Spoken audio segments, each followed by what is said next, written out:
ఇదా మీ రాజకీయం? మీ చిల్లర రాజకీయం. మేడిగడ్డ కాడైనా ఉంటే అందులో 250 పిల్లలు ఉంటాయి, 250 300 ఉంటాయి. కాళేశ్వరం ప్రాజెక్ట్ అంటే ఒక ఆటబొమ్మ కాదు. 3 బ్యారేజీలు ఉంటాయి గోదావరి మీద, 200 కిలోమీటర్ల టన్నెల్స్ ఉంటాయి, 1500 కిలోమీటర్ల కాలువ ఉంటుంది, ఒక 19 సబ్స్టేషన్లు ఉంటాయి, ఒక 20 రిజర్వాయర్లు ఉంటాయి. ఇదంతా కాళేశ్వరం ప్రాజెక్ట్ కాదట. ఒక 2-3 పిల్లర్లు కుంగిపోయినాయి. ఎన్నిసార్లు కుంగిపోలే? నాగార్జున సార్లు కుంగిపోలేదా? కడెం ప్రాజెక్టు గేట్లు కొట్టుకపోలేదా? మొన్నటిదాకా మూసీ ప్రాజెక్టు గేట్లు చక్కగా ఉండేనా? కొట్టుకపోలేదా?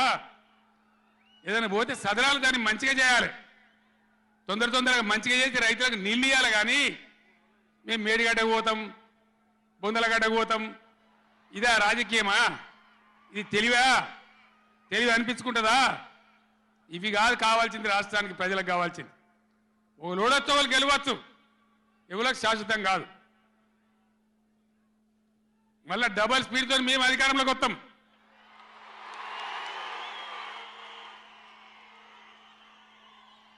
అప్పుడు మేం గిట్లే మాట్లాడన్నా, ఈ పద్ధతి అనుసరించానా?